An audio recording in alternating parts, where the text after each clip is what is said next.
আসসালামু আলাইকুম, সবাই কেমন আছেন? আলহামদুলিল্লাহ আমরা ভালো আছি।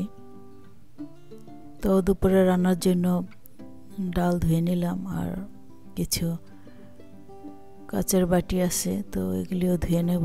আর ডিম নামিয়ে রাখলাম সিদ্ধ করার জন্য। তো ডাল ধুয়ে পানি দিয়ে এখন ভিজিয়ে রাখলাম। তো রান্নাটা আরও 1 ঘন্টা পরে বসাবো, ডাল রান্নাটা। তো আগে ভিজিয়ে রাখলে দেখা যায় ডাল রান্নাটা তাড়াতাড়ি হয়ে যায়।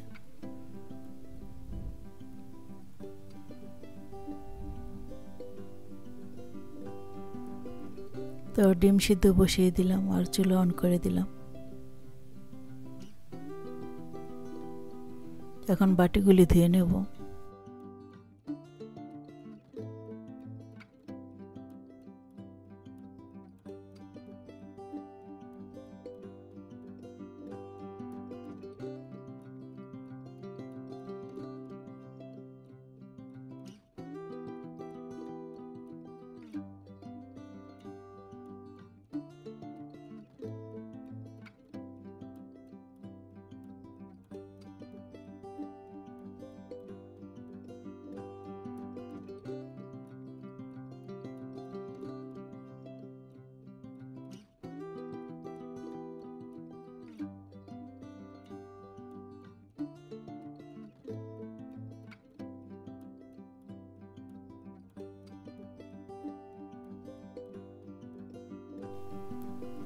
তো বাটিগুলি ধুয়ে নেওয়ার পর এখন আবার চাল ধুয়ে নিচ্ছি।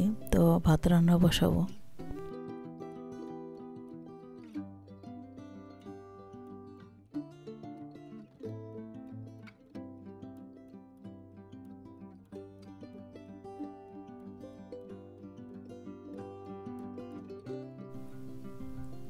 তো ঢাকনা দিয়ে ঢেকে রাখলাম আর চুলা অন করে দিলাম।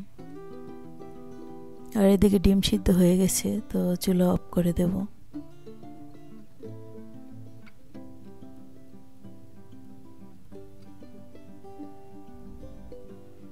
তো এখনো ডাল রান্না বসাবো।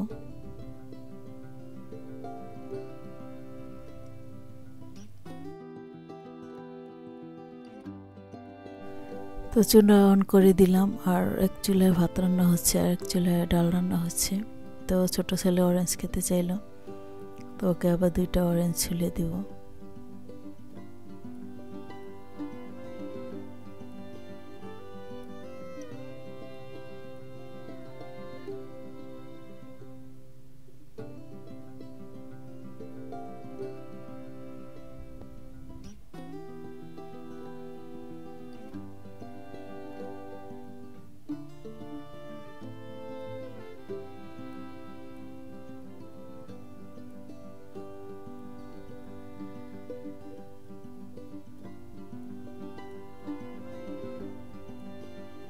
আর এখানে পেঁয়াজ আর রসুন কুচি করে নিয়েছি ডালে বাগার দেওয়ার জন্য।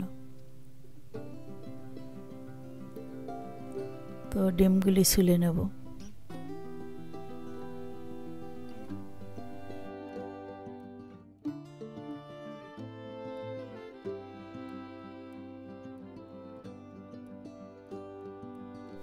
ডিমগুলি ছুলে আবার ধুয়ে নিলাম।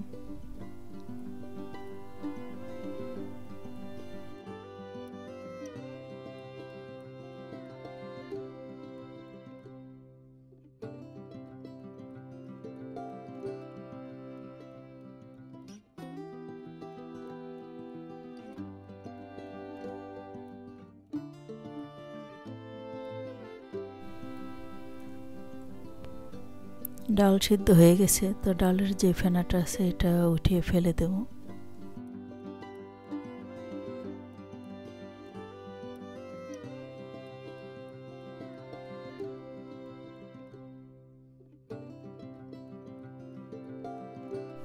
তো ডালের মধ্যে হলুদের গুঁড়া আর স্বাদ অনুযায়ী লবণ দিয়ে দেব।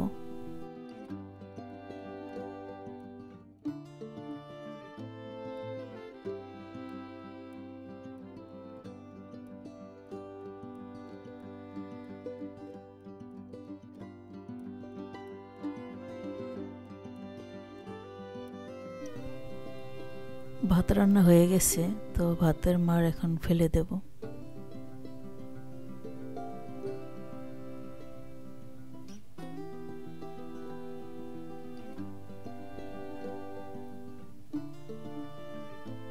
আর এদিকে পেঁয়াজ রসুন ভেজে নিচ্ছি। তো ডালে বাগার দিয়ে দিলাম।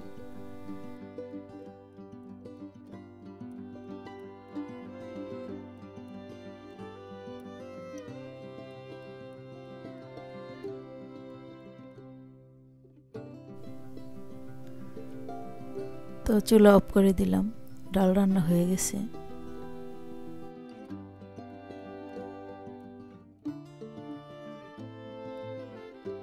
তো আজকে দুপুরে রান্না ঝামেলা কম ছিল, তো ভাত ডাল আর ডিম সিদ্ধ করলাম।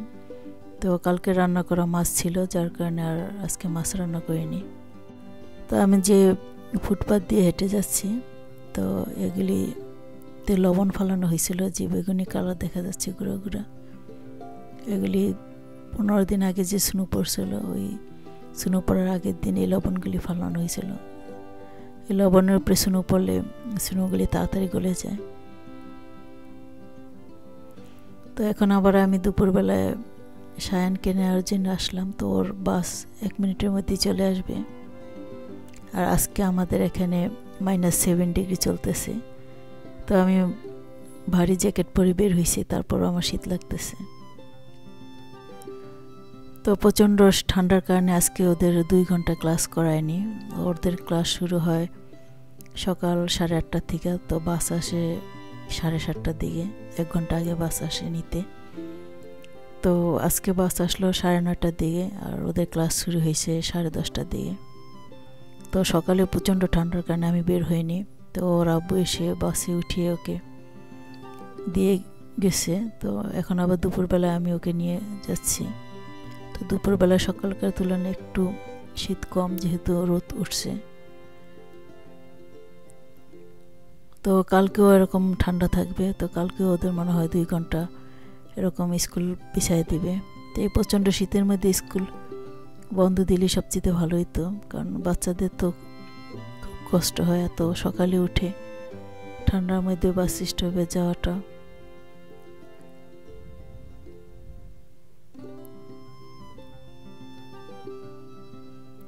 বাইরের ওয়েদার দেখে মনে হয় যেন কত সুন্দর, কিন্তু বাইরেরটা মনে হয় যেন ডিপ ফ্রিজ যেরকম ঠান্ডা ওরকম। তা আমার ছেলে বাসার সামনে আসলো, আর ওর দুষ্টামি শুরু হয়ে গেছে।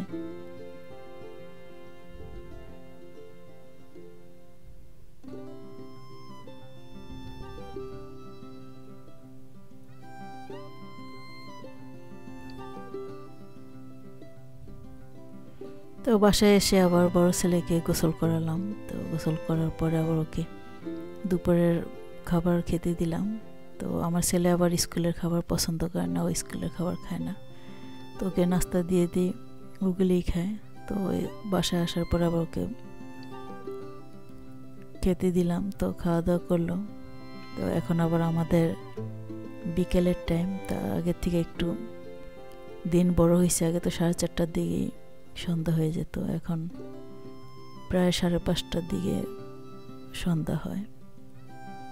তো আজকে আবার আমার হাজব্যান্ড বাসায় আছে। তো বলতেছে যে সিঙ্গারা ভাজতে আর পুরি ভাজতে। তো এই জন্য ডিপ ফ্রিজ থেকে নামিয়ে সিঙ্গারা আর পুরি ভেজে নেব। এই পুরিগুলো আবার রেডিমেড, তো পুরিগুলো একটু ঝাল লাগে খেতে। তো সিঙ্গারাগুলি আমি নিজেই বানিয়ে রেখেছিলাম। আমার কাছে এখানকার রেডিমেড ফ্রোজেন সিঙ্গারা পুরি এগুলি ভালো লাগে না খেতে। বাংলাদেশে যেমন বাইরে হোটেলগুলোর সিঙ্গারাগুলি যেরকম মজা, এখানকার ফ্রোজেন সিঙ্গারা তত একটা মজা না। এই জন্য আমি সবসময় নিজের হাতে বানিয়ে তারপরে ফ্রোজেন করে রাখি। আর বাইরের ফ্রোজেন সিঙ্গারাগুলি সাধারণত দেশের থেকে আসে, ইন্ডিয়া বাংলাদেশ ওখান থেকেই আসে। তো সিঙ্গারা ভাজা হয়ে গেছে, এখন উঠিয়ে নিচ্ছি।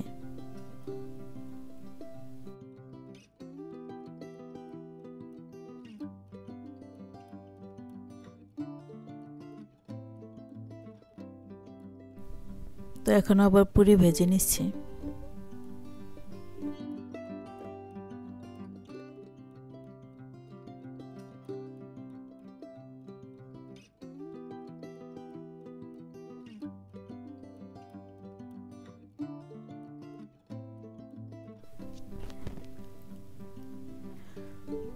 তো বিকেলে নাস্তা খাচ্ছি আমরা।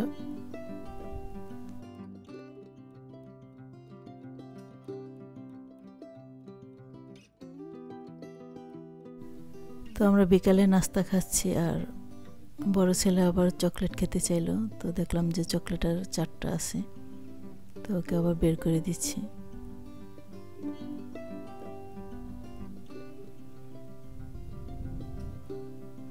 তো বিকেলবেলার ওয়েদার, ঘরে থাকলে তো বোঝা যায় না বাহিরে ঠান্ডা কি, বাহিরে গেলে বোঝা যায় যে কি পরিমাণে ঠান্ডা। আর ছোট ছেলে দুধ খাচ্ছে।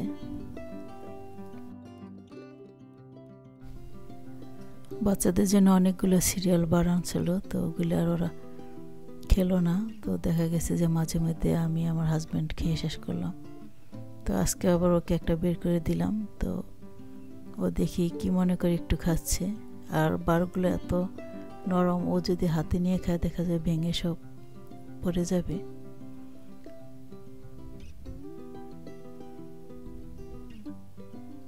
আর এই তো বড় ছেলে আবার কুকি খেতে চাইলো, তো ওকে আবার কুকি দিলাম।